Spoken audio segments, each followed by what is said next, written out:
Magandang oras po sa lahat ng ating mga kababayan. May latest weather update po tayo sa magiging lagay ng ating panahon ngayong araw at sa susunod na 24 oras. Ano nga ba ang inaasahan natin magiging panahon ngayong araw mga kababayan, at may nakikita na nga ba tayong pamumuo ng sama ng panahon o bagyo na paparating at posibleng pumasok sa loob ng ating Philippine Area of Responsibility sa mga susunod na araw? Sabay-sabay po nating alamin lahat yan mga kababayan, no, dito po sa ulat panahon ko ngayong araw na ito. Sa kasalukuyan mga kababayan ay patuloy pa rin nagdudulot ng maulang panahon ngayon sa malaking bahagi ng ating bansa ang patuloy na pag-iral ng shear line, lalo na dito sa bahagi ng Southern Luzon at sa may Visayas.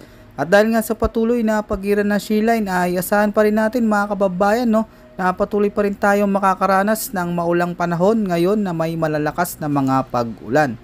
Dahil dito ay apektado ngayon mga kababayan ng mga lugar, lalo na dito sa Bicol Region, Calabarzon, dito rin mga kababayan sa malaking bahagi ng Visayas, pati na rin ang Mimaropa at dito din sa Aurora.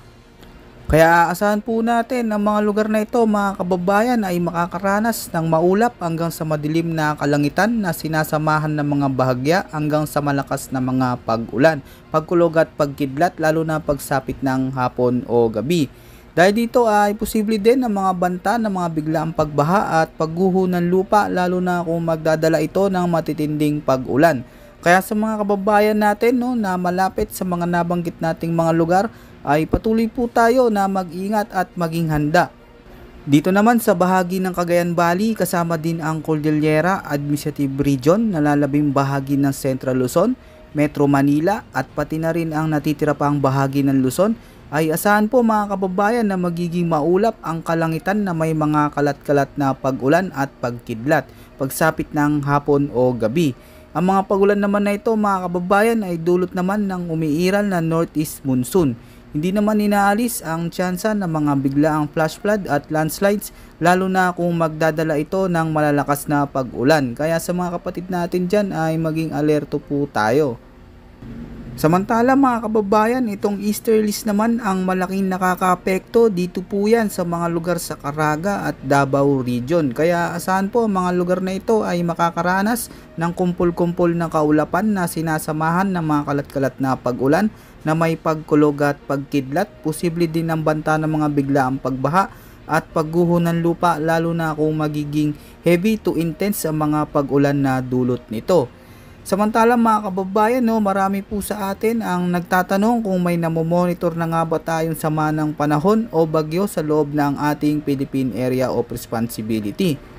Sa kasalukuyan mga kababayan ay wala pa po tayong namomonitor na anumang sama ng panahon o bagyo sa loob po yan ng ating Area of Responsibility. Pero makikita nga po natin mga kababayan, no, sa ating weather forecast na may sama ng panahon o bagyo na unti-unting kumikilos papalapit sa ating Philippine Area of Responsibility. So yan po yung ating antabayanan, yung magiging development o track nitong posibleng bagyo.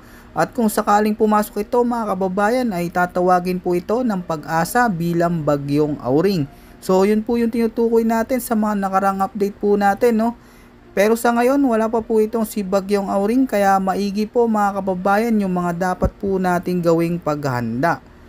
Bukas naman mga kababayan, asahan pa rin na magpapatuloy pa ang maulang panahon, lalo na dito sa bahagi ng Camarines Norte at Quezon na may mga heavy to intense na mga pag-ulan na umaabot sa 100 to 200 millimeters.